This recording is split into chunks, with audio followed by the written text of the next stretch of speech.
할렐루야 할렐루야 할렐루야 할렐루야 할렐루야 할렐루야 할렐루야 할렐루야 죄짐 맡은 우리 구주 어찌 좋은 친구인지 걱정 근심 무거운 짐 우리 주께 맡기세 할렐루야 할렐루야 할렐루야 할렐루야 할렐루야 할렐루야 할렐루야 할렐루야.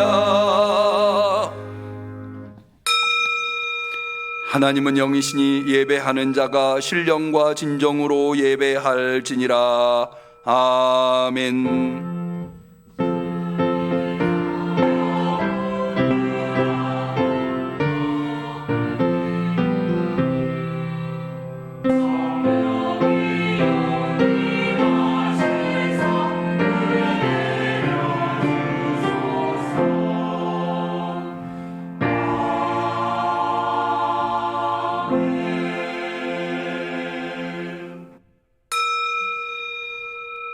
할렐루야. 그 성소에서 하나님을 찬양하며 그 권능의 궁정에서 그를 찬양할지어다. 그의 능하신 행동을 인하여 찬양하며 그의 지극히 광대하심을 쫓아 찬양할지어다. 호흡이 있는 자마다 여호와를 찬양할지어다. 할렐루야. 아멘.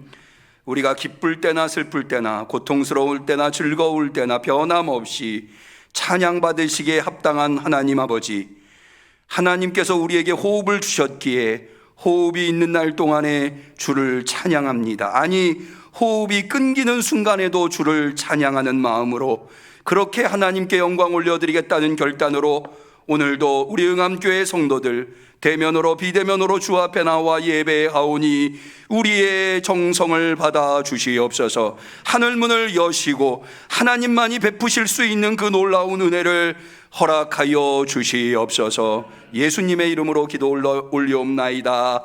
아멘.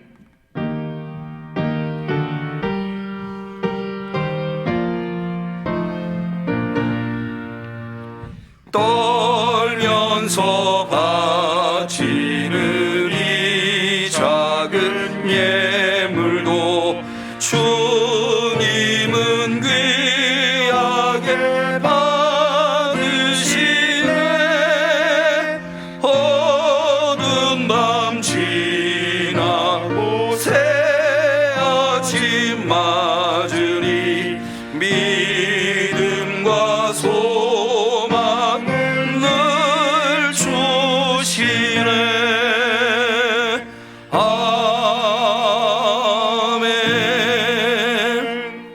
부활하신 주님 앞에 우리의 신앙을 고백할 때에 전능하사 천지를 만드신 하나님 아버지를 내가 믿사오며 그 외아들 우리 주 예수 그리스도를 믿사오니 이는 성령으로 잉태하사 동정녀 마리아에게 나시고 본디오 빌라도에게 고난을 받으사 십자가에 못 박혀 죽으시고 장사한 지 사흘 만에 죽은 자 가운데서 다시 살아나시며 하늘에 오르사 전능하신 하나님 우편에 앉아 계시다가 저리로서 산자와 죽은 자를 심판하러 오시리라. 성령을 믿사오며 거룩한 공회와 성도가 서로 교통하는 것과 죄를 사하여 주시는 것과 몸이 다시 사는 것과 영원히 사는 것을 믿사옵나이다. 아멘.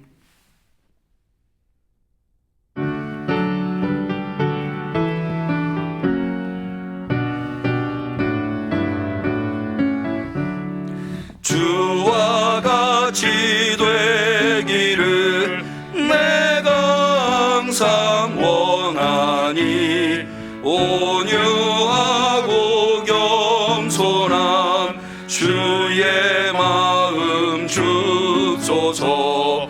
세상에서 우리가 나그네로 있을 때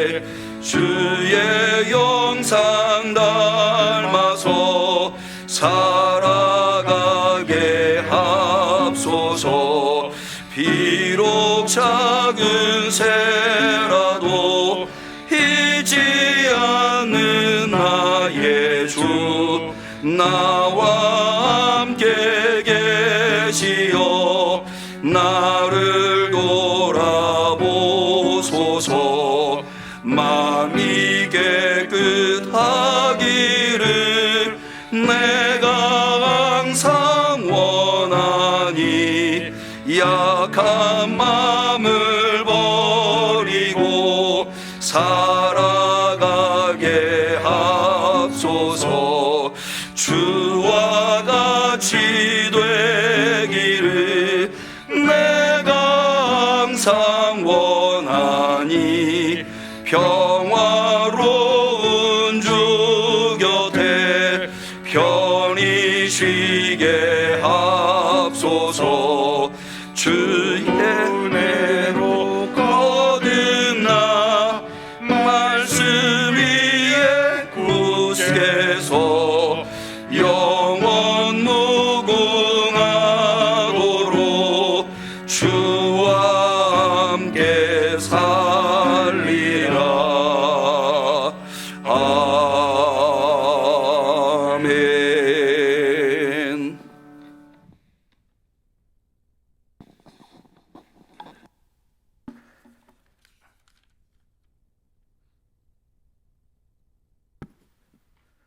모든 것을 내려놓습니다.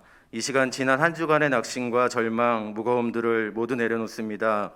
치유하여 주시옵소서. 그리고 다시 새롭게 회복시켜 주시옵소서. 말씀이 내 마음을 쪼개며 열매 맺는 진정한 예배의 자리가 되게 하여 주시옵소서. 여호와께로 돌아갑니다. 우리의 마음에 평화를 주시옵소서. 마음속의 눌림과 부담감을 내려놓고 무엇을 하려고도 하지 말고 애쓰지도 말며 오직 주님만 생각하며 예배에 집중하게 하여 주시옵소서. 삶의 출발점이 예배가 되게 하여 주시옵소서. 무엇이 이루어지거나 성취되는 것보다 주님께서 바라시는 것이 예배의 회복이란 것을 압니다. 가야 할 길과 해야 할 일을 하기 전 먼저 주님께서 더욱 바라시는 것이 예배의 회복이란 것을 압니다. 충만하게 부흥되게 하시고 좀 더 예배의 자리가 채워지게 하여 주시옵소서. 주님께 예배하는 시간이 기다려지며 은혜가 넘치는 자리가 되게 하여 주시옵소서. 다시 밭에 물을 길어 나릅니다. 햇살을 비춰주시고 싹이 트이게 하시고 예배의 회복을 통해 신앙과 믿음이 충만하게 성장할 수 있도록 인도하여 주시옵소서. 오직 예배 안에서만 우리의 삶과 신앙이 아름다워질 수 있습니다. 깨닫게 하여 주시옵소서. 우리의 마음이 성령으로 가득 차게 하시고 말씀의 의미를 되새기며 우리의 삶과 주변을 돌아보는 귀한 예배의 자리가 되게 하여 주시옵소서. 2022년 예배를 통해 성령 충만의 해가 될 수 있도록 은혜를 베풀어 주시옵소서. 사랑합니다. 사랑합니다. 우리를 구원하여 주신 주님. 따라갑니다. 오직 주님만. 소망합니다. 오직 주님만을. 예배를 통해 임재하시는 예수님의 이름으로 기도드립니다. 아멘.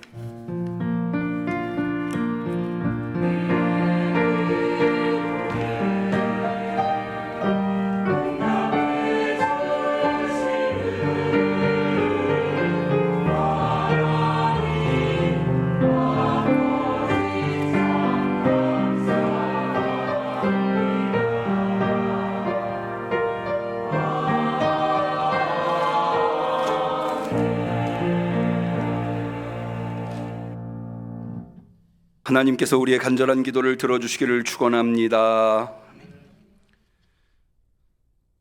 성시교독은 교독문 12번 시편 32편이 되겠습니다.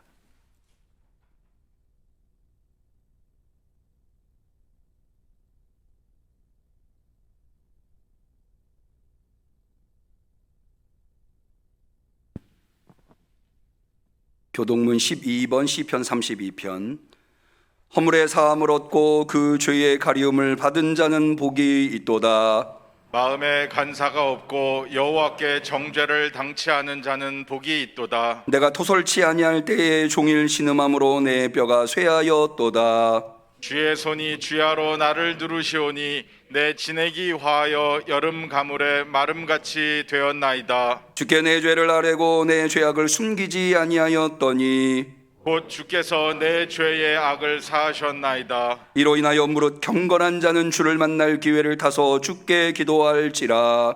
진실로 홍수가 범람할지라도 저에게 미치지 못하리이다. 주는 나의 은신처이오니 환난에서 나를 보호하시고 구원의 노래로 나를 애우시리이다. 너희 의인들아 여호와를 기뻐하며 즐거워할지어다. 마음이 정직한 너희들아 다 즐거이 외칠지어다. 아멘. 하나님의 말씀은 전도서 7장 15절에서 18절에 이르는 말씀이 되겠습니다.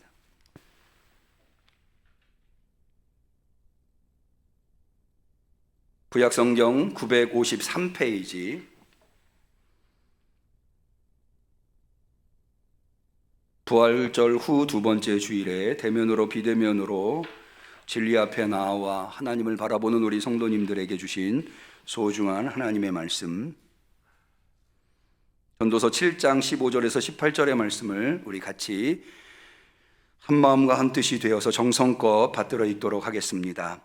내가 내 헛된 날에 이 모든 일을 본즉 자기의 의로운 중에서 망하는 의인이 있고 자기의 악행 중에서 장수하는 악인이 있으니 지나치게 의인이 되지 말며 지나치게 지혜자도 되지 말라. 어찌하여 스스로 패망케 하겠느냐. 지나치게 악인이 되지 말며 우매자도 되지 말라. 어찌하여 기한 전에 죽으려느냐.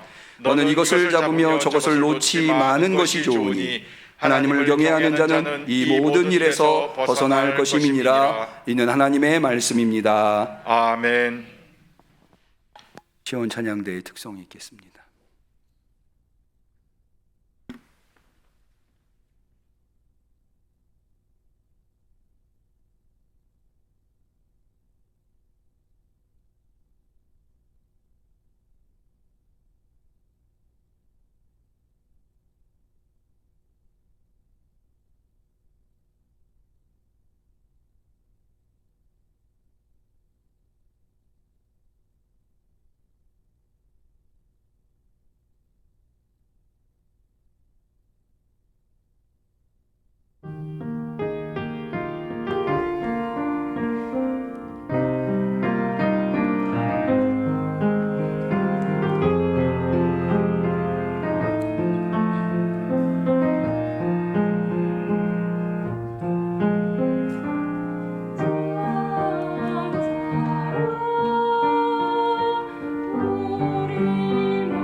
한 주간도 평안하셨는지요?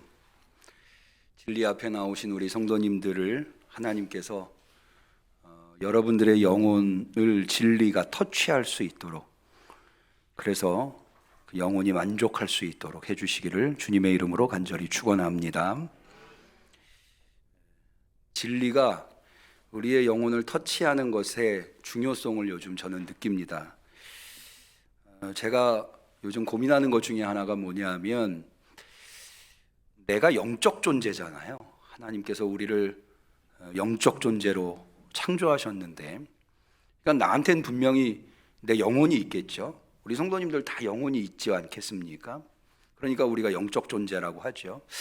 그런데 내가 내 안에 있는 어떤 영적 존재, 나의 영혼을 내가 느낄 수 있는지.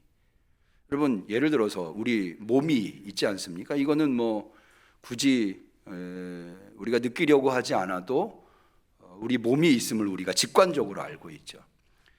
몸뿐만 아니라 우리 안에는 감정이라고 하는 것도 있고 생각이라고 하는 게 있죠.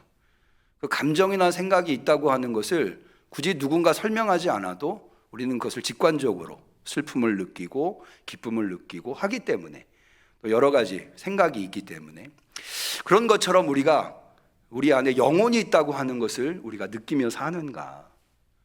이건 굉장히 중요한 문제인 것 같아요.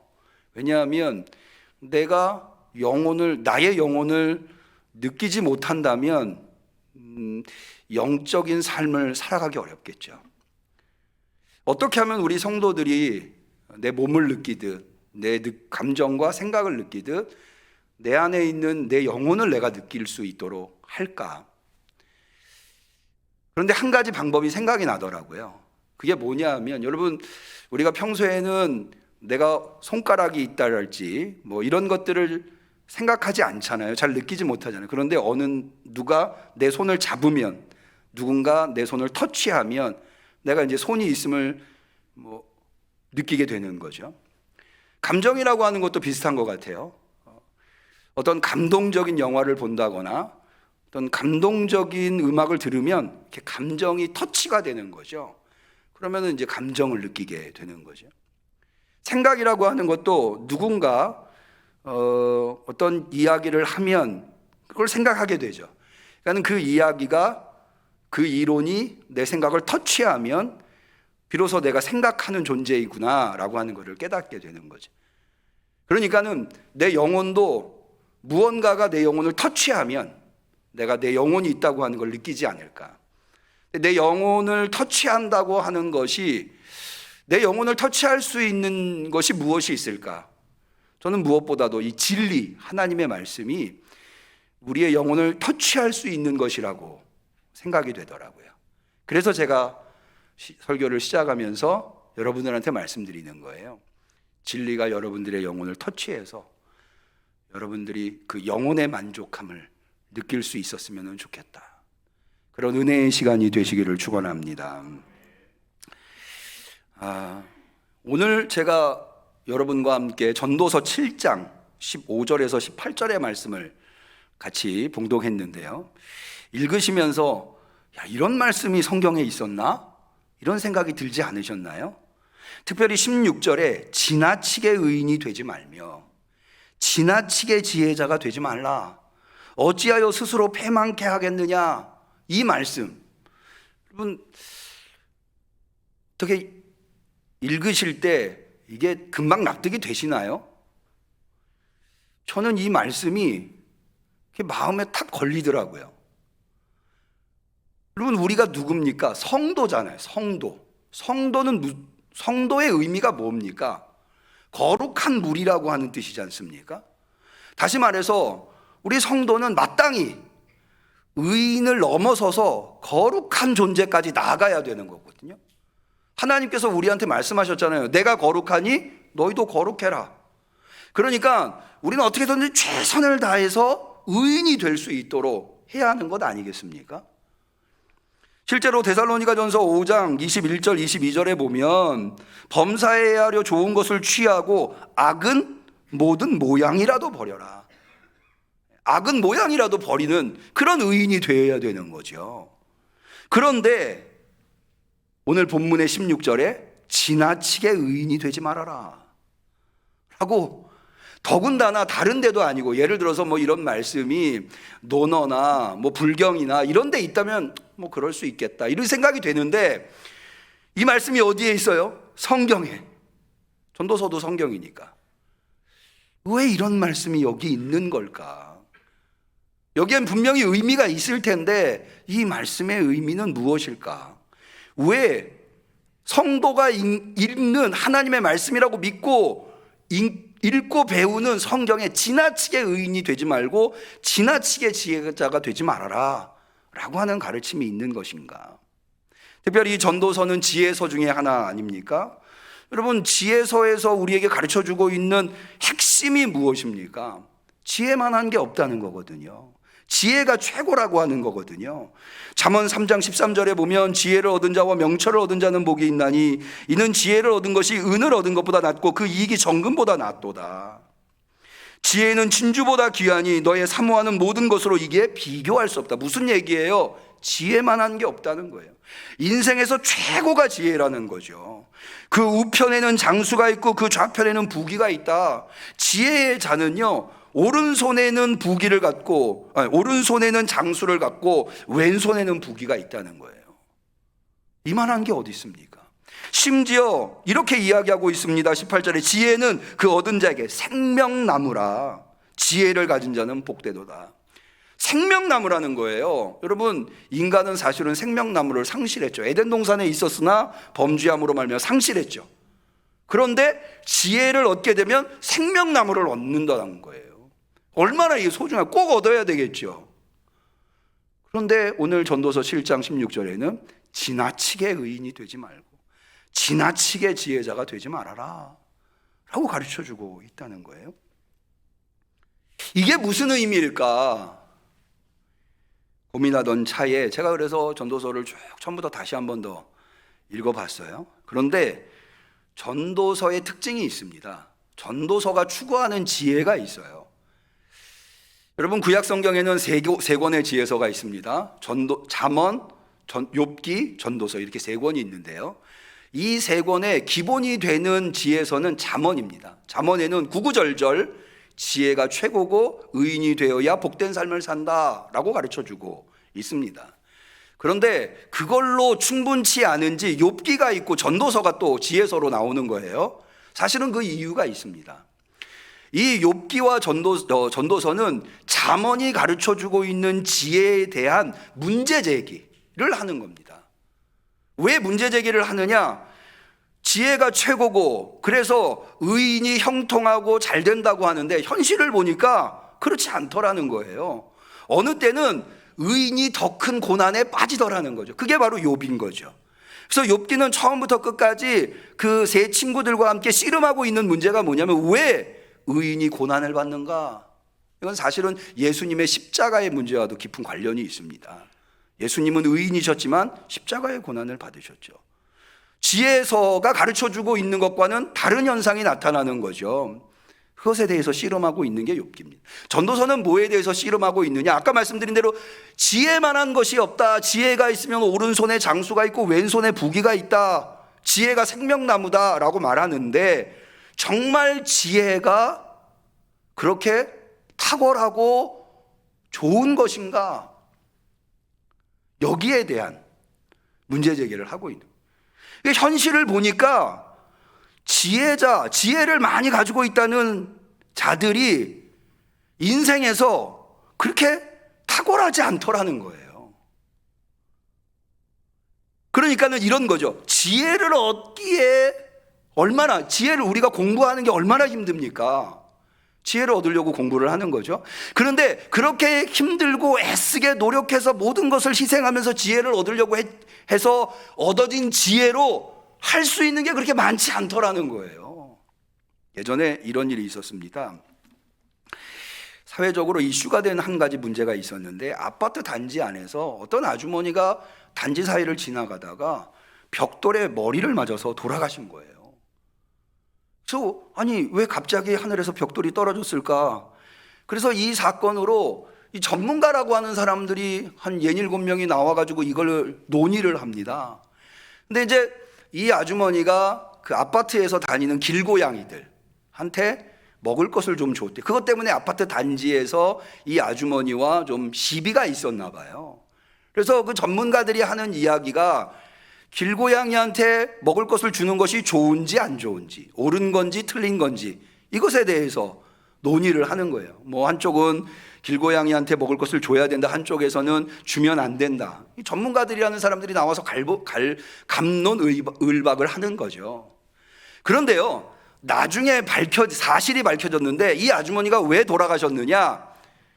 초등학생들이 학교에서 과학 실험으로 자유낙하를 배운 거예요. 그러니까 아파트 옥상에 올라가가지고 이게 정말 자유낙하가 뭔가 하고 벽돌 하나를 떨어뜨려 본 거죠. 그래서 이 벽돌이 나뭇가지에 떨어져가지고 튀어서 이 지나가는 나무 우연히 맞은 거예요. 고양이와는 아무 상관없는. 제가 그걸 보면서 그 전문가라고 하는 사람들이 나와가지고 뭐 한 이야기들이 뭐 별로. 그러니까 그분들이 전문가가 되기 위해서 얼마나 애를 썼겠어요? 얼마나 열심히 공부했겠어요? 그런데 그렇게 얻은 지혜로 인생의 문제들을 그렇게 탁월하게 우리가 생각하는 것처럼 현실적으로 보면 그렇지 않더라는 거죠. 전도서는 바로 거기에 문제 제기를 하고 있는 것이다. 그리고 어떻게 보면 욥기나 전도서는 잠언보다 한 차원 더 성숙하고 깊이 있는 지혜라고 할 수 있는 거죠. 이걸 좀 이해할 필요가 있어요. 사실 오늘 우리가 읽은 본문 바로 다음에 흥미로운 이야기가 나와요. 한번 우리 21절을 한번 볼까요? 무릇 사람의 말을 들으려고 마음을 두지 말라. 사람의 말을 들으려고. 여러분, 이렇게 다른 사람들의 이야기에 귀를 기울이는 것, 그게 좋은 일인가요? 나쁜 일인가요?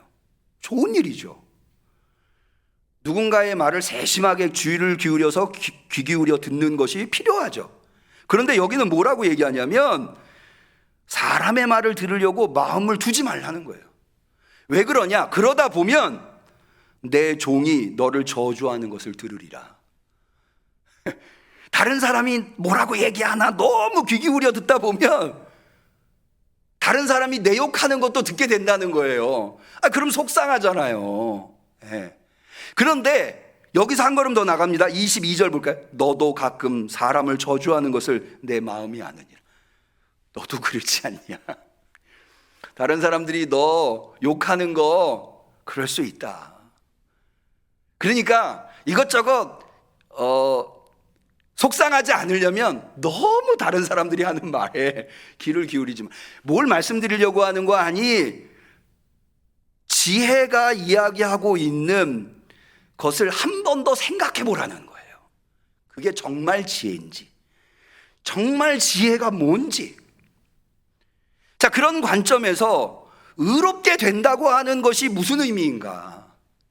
의롭게 되는 것 대단히 중요해요. 그런데 오늘 본문에 보면 지나치게 의롭게 되려고 하는 것. 여기서 이야기하는 지나치게 의롭게 되려고 하는 것은 뭘 의미하는가 하면, 여러분, 의롭게 되려고 하는 노력을 하는 사람들 소중하죠. 그런 노력들은 굉장히 소중해요. 그런데요, 그게 지나치다 보면 어떤 현상이 생기는가 하면 그것을 다른 사람에게 강요하기 마련이에요. 그런 성향이 생겨나요. 예를 들어서 한번 보시죠. 여러분, 내가 신앙인으로서 어떻게 하든지 주의를 지키려고 애를 써요. 요즘도 많이 결혼식도 많고 장례식도 많은데 주일이 끼는 경우 많으시죠? 요즘 코로나가 풀리니까는 밀렸던 결혼식들을 막 하시더라고요. 그런데 성도잖아요. 그러니까는 인간관계가 있어서 가야 함에도 불구하고 주의를 지키려고 애쓰는 거예요. 여러분, 우리가 주의를 지키다 보면은 오늘은 좀 교회 안 가고 싶다, 그런 날이 있잖아요, 솔직히. 그런데 그럼에도 불구하고 내가 성도니까 최선을 다해서 성수주의를 해야지. 여기까진 좋아요. 근데 그러는 사람들은 어떤 성향을 갖게 되는가? 다 그런 건 아닙니다만은 대체로 다른 사람들이 주일 성소를 하지 않는 것을 못마땅하게 여기는 거예요. 그리고 그런 사람들을 비난하는 거죠. 넌 어떻게 성도가 돼가지고. 주일 성소뿐만 아니에요. 11조를 드리는 것도 마찬가지예요. 그럼 11조 드리는 게 쉽나요? 사실은 11조 10년, 20년을 해도 늘 11조 드리는 거는 힘들고 어려워요. 왜? 우리는 늘 부족하니까. 여러분, 돈이 많으면 11조 드리는 게 쉬울 것 같으시죠? 돈 많으면 더 어렵다 하더라고요. 우리는 11조 20만 원, 30만 원, 50만 원 이렇게 11조 드리지만 돈 많이 버는 사람들은 200만 원, 300만 원, 500만 원 이렇게 드려야 될 거 아니에요. 그게 쉽지가 않다 하더라고요. 돈 많으면은 그것이 쉬울 줄 알았는데. 그런데 그렇게 어려운 11조를 그래도 최선을 다해서 꼭 정확하게 11조를 드리는 사람, 거기까진 좋아요. 그런 사람들이 그것이 지나쳐서 11조를 안 하는 사람들을 비난하게 되더라는 거예요. 자기 의에 너무 심취해서 그 자기 의를 다른 사람한테 강요하는 거죠. 너가 어쩌면 그러시. 제가요, 예전에 이런 분도 봤어요. 여성 성도님들이 바지를 입고 다니시는 것에 대해서, 아니 어떻게 바지를 입고 다니냐고. 치마, 긴 치마, 발목까지 덮이는 긴 치마를 입고 다녀야지, 여성이. 그러면서 바지를 입은 여성을 맹비난하시더라고요. 무슬림들도, 여러분 무슬림들이 왜 온몸을 부룩한가요? 그걸로 덮고 자기를 보이지 않으려고 하는데 무슬림들보다는 우리가 더 거룩해야지 하면서, 여러분 어떠세요? 그런 이야기를 만약 들으신다면 어떠시겠어요? 이렇게 자기 의에 사로잡혀서 그 의를 다른 사람들한테까지 강요하는, 이게 바로 여기서 본문에서 이야기하는 지나치게 의인이 되는 거예요. 근데 이게 치명적인 문제가 있어요. 그게 뭐냐? 자, 우리 한번 20절을 한번 볼까요? 여기 뭐라고 되어 있는가 하면, 선을 행하고 죄를 범치 아니하는 의인은 세상에 아주 없느니라. 무슨 얘기냐면, 아무리 의를 지키려고 하는 사람도 실수하기 마련이고 부족하기 마련이고 범죄하기 마련. 완전히 100% 의로운 사람은 없다는 거예요, 이 세상에. 이게 왜 치명적이냐? 한번 우리 이렇게 생각을 해보시자고요. 누군가 나한테 내가 잘못한 걸 비난해요. 너가 어떻게 그럴 수가 있어? 그렇게 비난을 했다고 쳐요. 그러면 그 사람이 하는 말이 100% 맞아요. 내가 잘못했으니까. 그런데 우리가 그분이 나를 비난할 때, 내가 잘못했으니 내가 참아야지, 이걸로 끝나나요? 어떤 생각이 드시죠?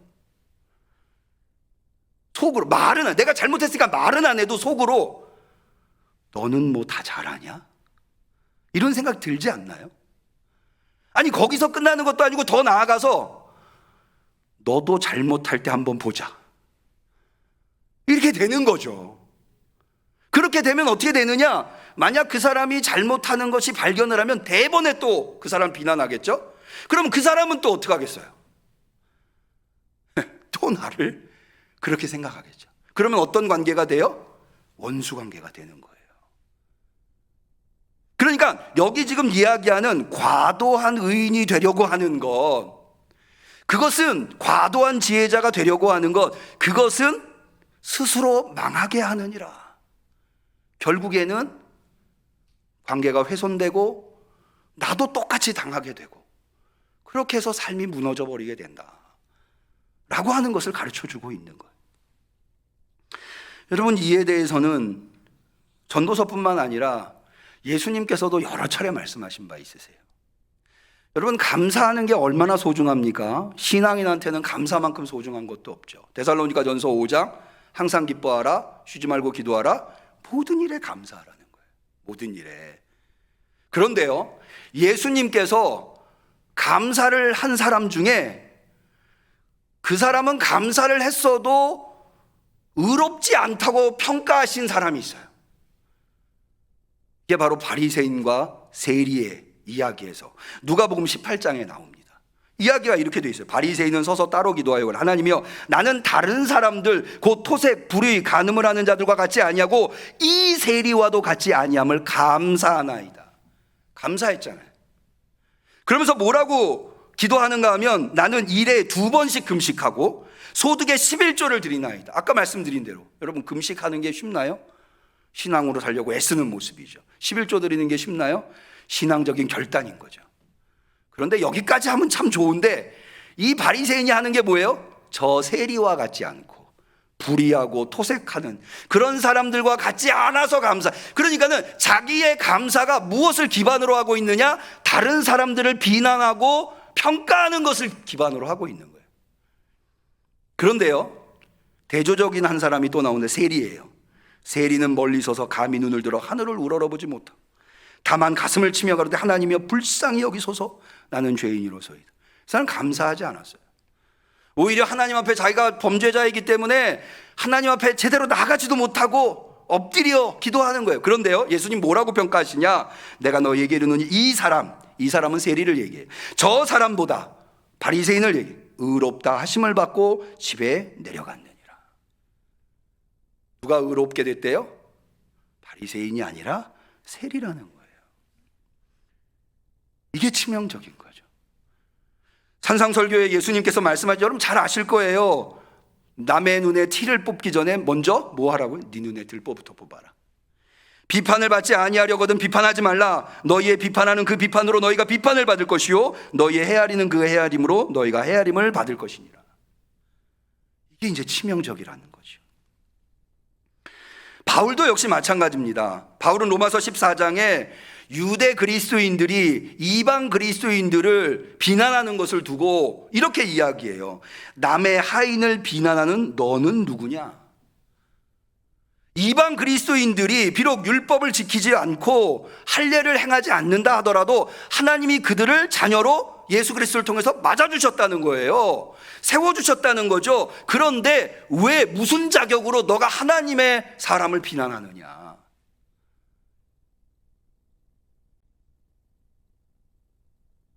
우리 의인이 되시기를 축원합니다. 그런데 의인이 돼도 지나친 의인, 여기 전도서 7장에 말하는 지나친 의인이 되지 않도록 우리 늘 경계하시자. 우리 스스로를. 그 다음에 17절도요. 사실 저는 이게 걸리더라고요. 지나치게 악인이 되지 말라. 제가 이 구절을 읽고 딱 든 생각이 그러면은 좀 덜 지나치면 악인이 돼도 되나? 이런 생각이 저는 들더라고요. 여기는 이 17절의 말씀은 앞에 16절에 지나치게 의인이 되지 말라고 하는 말씀의 보충 설명이라고 할 수 있어요. 이건 뭐냐면 여러분 앞서 의인이 되려 하더라도 다른 사람들은 비난하지 말아라. 그럴 수 있다. 관용하라는 거잖아요. 그런데요, 되게 다른 사람들한테 관용적인 사람은 자기한테도 관용적이에요. 실수 안 하는 사람이 어딨어? 죄 없는 사람이 어딨어? 이러면서요, 자기가 죄 지은 것도 다 스스로 용서하는 거예요. 괜찮다 이러는 거죠. 그런 사람들은 범죄하는 것에 브레이크가 걸리지 않는 거예요. 다 그런 거지 뭐. 이러면 이런 사람은 또 어떻게 되느냐? 기한 전에 죽으려 하느냐? 우리식으로 얘기하면 왜 제명을 재촉하냐? 성경은 명백하게 범죄하면 사망에 이른다고 되어 있거든요. 자기가 잘못하고 있는데도 전혀 죄의식이 없는 거예요. 그래서 그 잘못을 멈추려고 하지 않는 거죠. 자꾸 잘못된 길로 가면 결국에는 그로 인해서 제명을 재촉하는 거예요. 그러니까 이 두 가지, 의인이 되려고 하더라도 남을 비난하는 의인은 되지 말고, 설사 잘못하는 게 있다 하더라도 그것으로부터 자기를 철저하게 지키는, 이렇게 표현하면 어떨지 모르겠어요. 외유내강이라고 하잖아요. 표현하잖아요. 외유, 주변에 있는 사람들한테는 늘 관대하게, 나한테는 강하게, 이것을 말씀하고 있는 내용이라 할 수 있겠습니다. 그런데요, 여러분 보세요. 이게 쉬웁니까? 쉽습니까? 나한테는 철저하고 남한테는 관대하고, 이거 결코 쉽지 않아요. 참 어려운 문제예요. 이런 예를 한번 들어볼게요. 여러분, 어떤 분이 깨끗한 걸 좋아해요. 그래서 철저하게 집안 청소도 하고 깨끗함.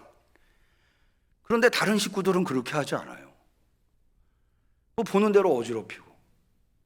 그러면 깨끗한 게 만들어 청소 딱 해놓고 막 이렇게 하는 분은 뭐라 그럴까요? 그런 분들한테. 치우는 사람 따로 있고 어지르는 사람 따로 있냐? 그렇게 얘기하지 않겠습니까? 당연히 그렇게 얘기하겠죠. 무슨 얘기인 거 하니, 나한테 철저한 사람은 남한테도 그렇게 되기 쉬워요. 나한테 관용적인 사람, 남한테 관용적인 사람은 나한테도 관용적이 쉽다고요. 그러니까 이 두 가지를 한꺼번에 붙드는 것이 대단히 어려운 거예요.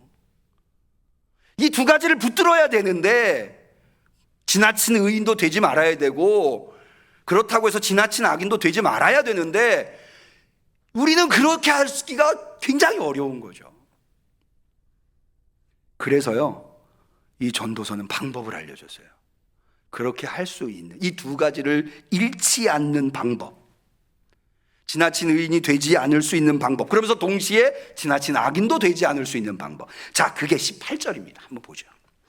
너는 이것을 잡으며 저것을 놓지 마는 것이 좋으니, 그래야 되는데, 하나님을 경외하는 자는 이 모든 일에서 벗어날 것임이니라. 할렐루야. 결국에는 뭐예요? 하나님을 경외하는 것이 키워드예요. 자, 왜 그러면 하나님을 경외하는 것이 이 둘의 위험성, 의를 추구하는데 그걸 넘어서서 지나친 의인이 되는 위험성, 잘못을 너무 지나친 잘못으로 빠지지 않게 하는 위험성에서 하나님을 경외하는 것이 우리를 어떻게 지켜줄까? 여러분, 하나님을 경외한다고 하는 것은 하나님을 사랑하지만 두려움으로 하나님을 사랑하는 것을, 하나님이 얼마나 두려운 분이신가를 아는 거예요. 두려운 분이신가. 여러분, 하나님을 두려워하니 범죄에 빠지지 않겠죠. 내가 죄를 범할 때 브레이크가 걸리겠죠. 아, 내가 하나님이 이거 다 보고 계실 텐데, 내가 이렇게 하면 안 될 텐데.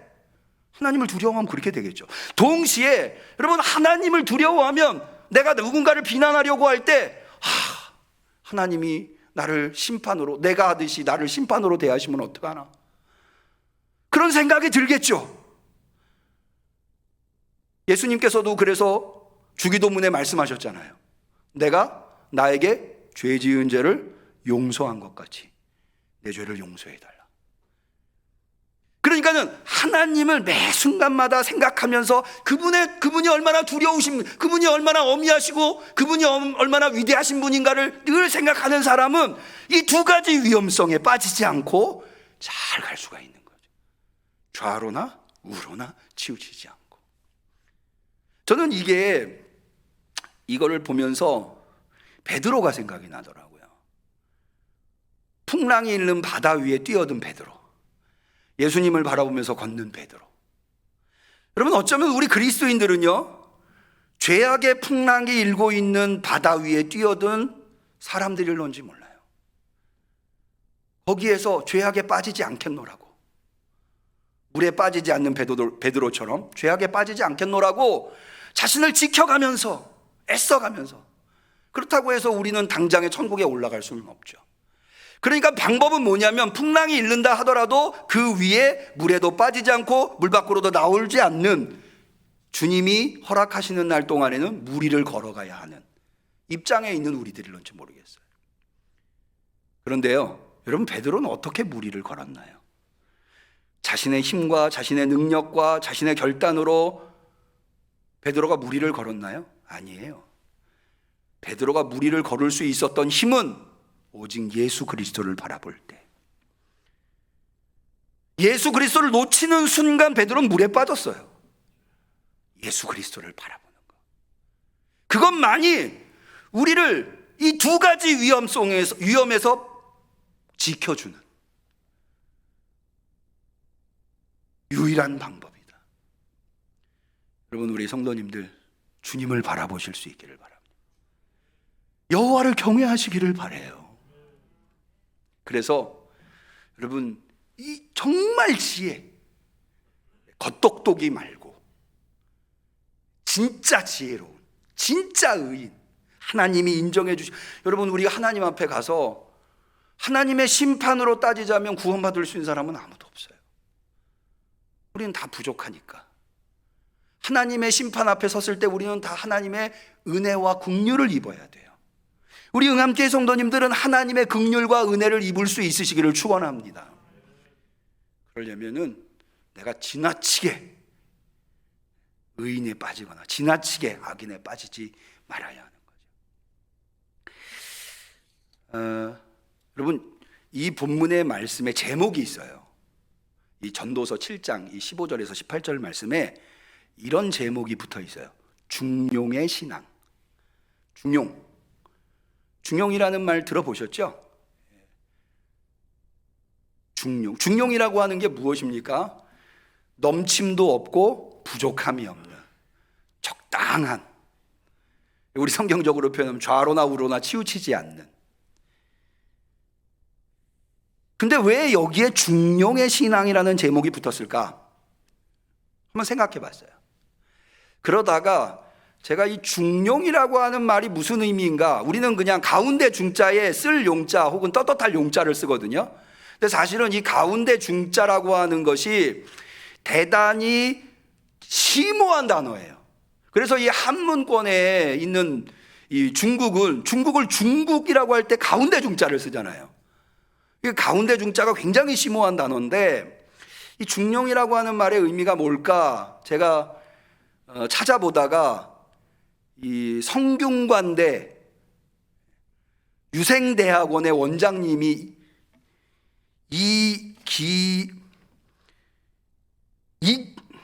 이기동 교수님이 중용에 대해서 설명해 놓은 게 있더라고요. 근데 그분이 뭐라고 설명을 해놨냐면, 중용은 뭐냐? 천국으로 가는 사다리다, 이렇게 설명을 했어요. 중용이라고 하는 책은 천국으로 가는, 여러분, 천국으로 가는 사다리가 있다고 한다면 우리는 누구나 다 그 사다리에 타기를 원하겠죠. 그러니까 천국으로 가는 방법을 알려주는. 그런데 중용이 다루고 있는 곳은 천국은 어떻게 가느냐? 마음으로 간다는 거예요. 마음으로. 그래서 마음을 어떻게 움직여야 천국으로 가야 할지를 중용이 가르쳐주고 있다는 거죠. 그러니까는 더 이 오늘 전도서 7장 15절에서 18절의 말씀이 중용의 신앙이라고 제목이 붙은 것이 더 의미 있게 다가오더라고요. 여러분, 우리가 이 하나님의 말씀만큼 우리의 마음을 천국으로 이끌어주는 말씀이 있을까요? 우리가 지나친 의인이 되지 않고 지나친 악인이 되지 않으며 항상 주님을 바라보면서 주님을 따라간다면 그게 뭘까요? 천국으로 가는 사다리인 거예요. 그러니까 이 말씀이 정말 중용의 신앙을 담고 있는 말씀이다. 오늘 4월 마지막 주 주일에 진리를 사모하면서 천국을 바라보면서 하나님을 경외하면서 예수 그리스도를 바라보면서 대면으로 비대면으로 나오신 우리 성도님들, 이 말씀이 여러분 마음에 잘 새겨져서 천국으로 가는 사다리에 올라서서 모두 다 천국에 이르실 수 있기를 주님의 이름으로 간절히 축원합니다. 기도하겠습니다. 하나님 아버지, 오늘 우리를 진리로 인도하여 주시고 그 진리가 우리의 심령을 터치하게 하시니 감사합니다. 주님 앞에 항상 겸손할 수 있게 하여 주옵소서. 주님을 바라봄으로 말미암아 주님이 두려우며 주님을 두려워하며 주님을 사랑하며, 그리하여서 주님이 보여주신 그 모범을 따라서 우리 모두 다 따라가 천국에 이를 수 있게 역사해 주시옵소서. 예수님의 이름으로 기도 올리옵나이다. 아멘. 우리는 감사하는 마음으로 이 예물을 드립니다.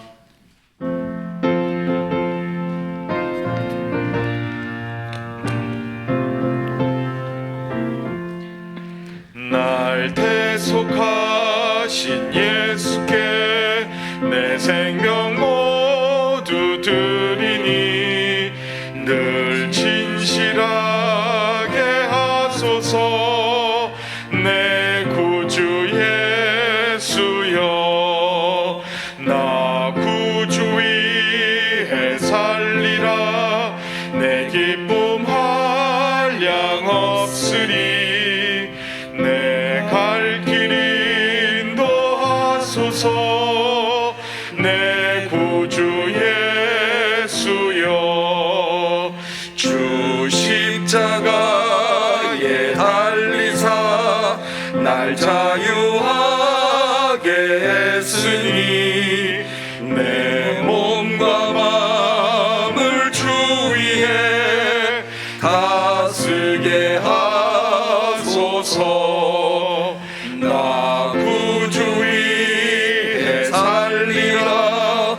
내 기쁨 한량 없으리. 내 갈 길 인도하소서. 내 구주 예수여. 아멘.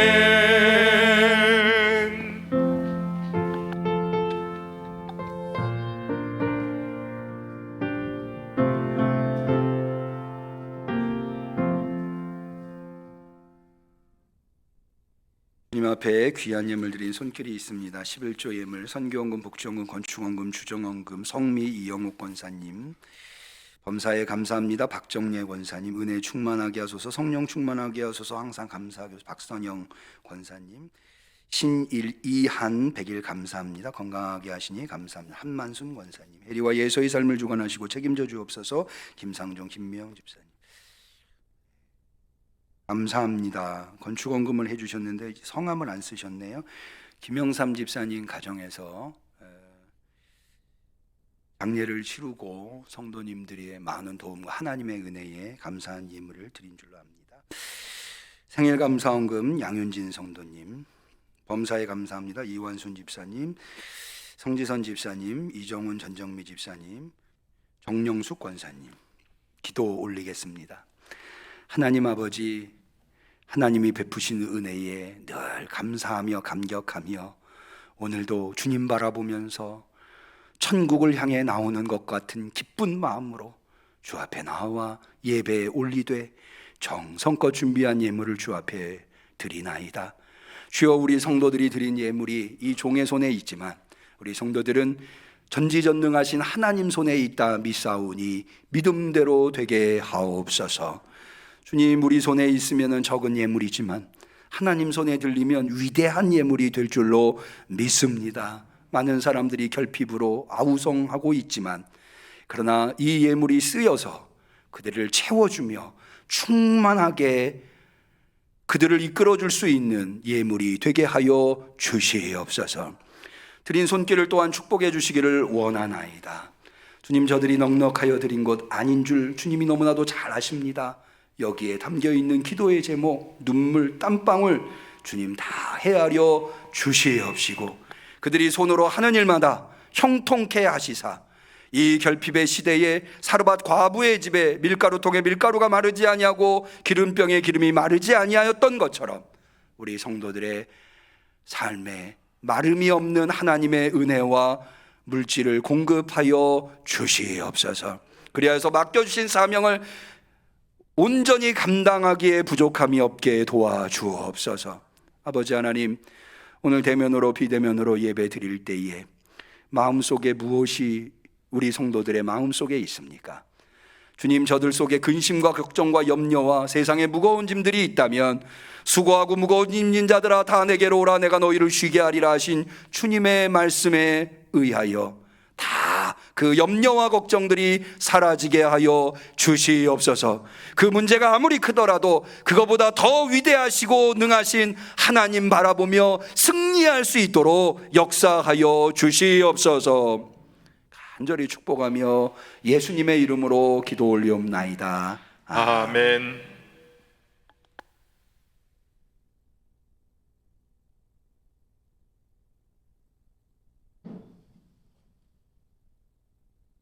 교회 소식을 말씀드리겠습니다.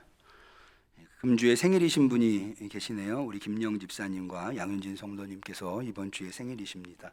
특별히 우리 김영 집사님은 가정에 어제 부고를 받으셨겠습니다만 곽종순 권사님의 친정 어머님께서 임종하셨습니다. 해서 남원에 빈소가 마련되어 있어서 지금 한참 장례가 진행 중인 걸로 알고 있습니다.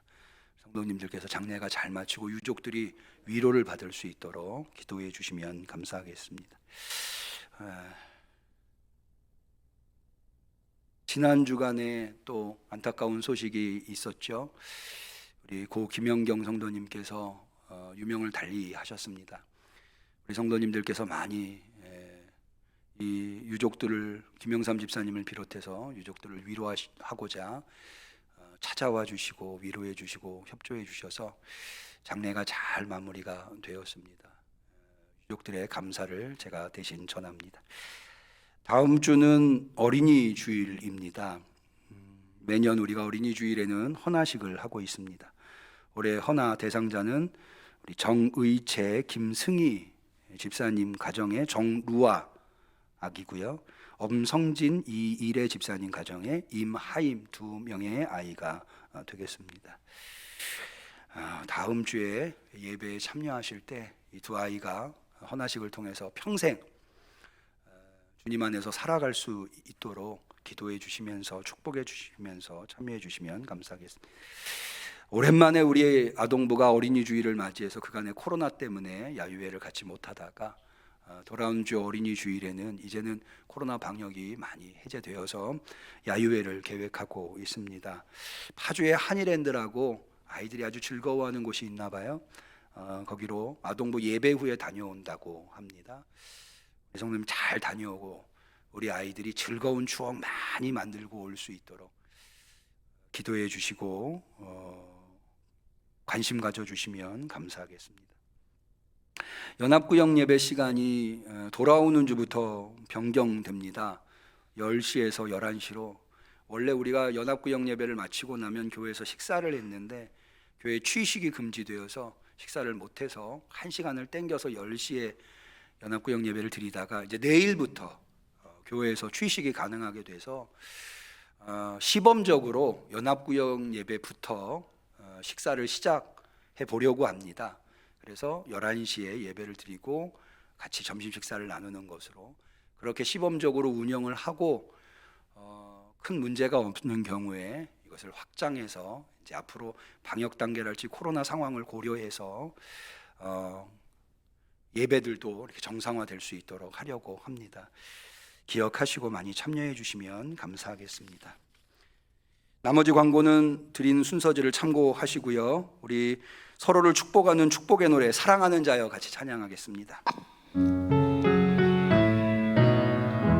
사랑하는 자여 사랑하는 자여 너의 영혼이 잘됨같이 언제나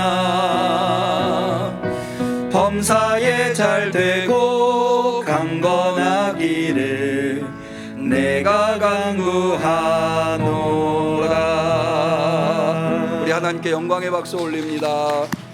곁에 계신 분들과 서로 인사하겠습니다. 그리스도의 평화를 빕니다. 그리스도의 평화를 빕니다. 감사합니다. 송영하시겠습니다.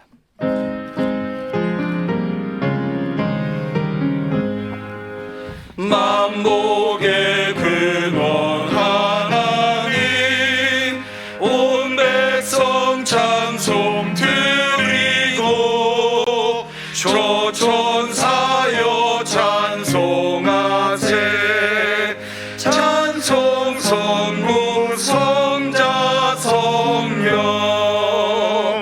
아멘.